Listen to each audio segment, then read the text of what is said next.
Саламатсыздарбы, урматтуу ата-энелер. Азыркы убактагы наристе балдардын көп жөтөлүшү балдарга дагы, ата-энелерге дагы көйгөй жаратууда. Жөтөл бул оор эмес. Жөтөл бул оорунун белгиси. Жөтөлдүн болушу дем алуу системасын сезгенибизден келип чыгат. Жаш балдардын анатомиялык өзгөчөлүгү булар көкүрөктө топтолгон какырыкты же болбосо слизди сыртка чыгара алышпайт. Ошондуктан балдарга жардам берүү үчүн биз эң эффективдүү болгон дренаждык массажды сиздерге сунуштайбыз. Дренаждык массажды жасоо үчүн эске алчу нерсе биринчи жаш баланын дене табы нормада болуу зарыл. Экинчиси бала тамактан кийин 1 сааттан кийин же тамакка чейин жарым саат мурда массаж жасалат. Массажды жасоо үчүн биринчи биз баланы толук бойдон чечинтебиз. Массаж жасоо үчүн бөлмөнүн температурасы дагы эске алынуу зарыл. Массажды баштаганда валик же болбосо жазыкчаны коебуз.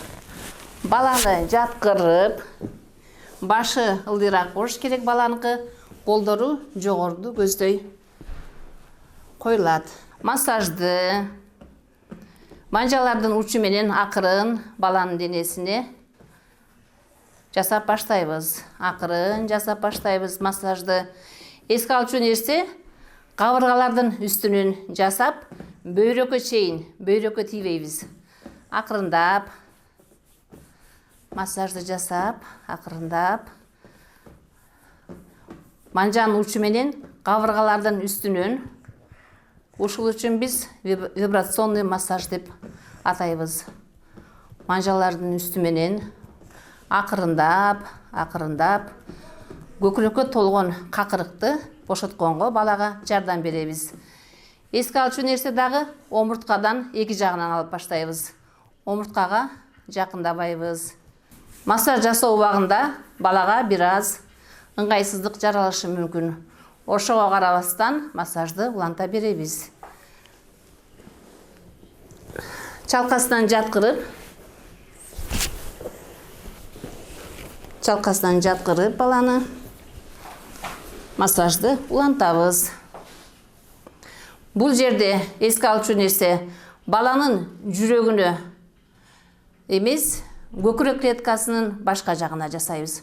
Ошол эле ыкманы, укалоонун ошол ыкмаларын кабырганын үстүнөн,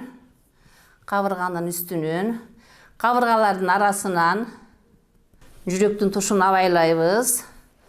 Кабырганын арасынан баланын денеси кызарганга акыбалга чейин жасайбыз. Анан оң жакка жылдырабыз баланы.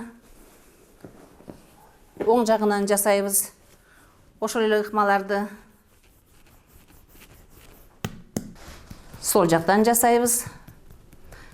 Манжалардын учу менен акырын. Анан баланы колго алып, эгерде кичинекей бала болсо, баланы колго алып,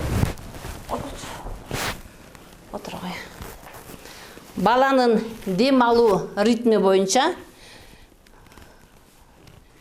көкүрөк клеткасын акырындап, дем алуу ритми менен акырындап басып коебуз. Бул дагы какырыктын чыгарышына жардам берет. Жанагы бошогон какырыктын бардыгын сыртка чыгаруу үчүн баланын башын ылдый каратып, бут жагын жогорураак кылып, ошол эле ыкма менен кабыргалардын арасын манжанын учу менен дагы бир жолу кайталап 60 секундка чейин кайталасак болот ушул ыкманы. Ошондо бошогон какырыктын бардыгы сыртка чыгууга шарт түзүлөт. Анан баланы отургузуп, энелер таза сөймөңөр менен баланын оозун ачып, акырын тилдин түбүнө чейин басып койсоңуздар, кашлевой рефлекс пайда болуп, бошогон какырыктын бардыгы сыртка чыгып кетет. Баланын ден соолугу чың болсун.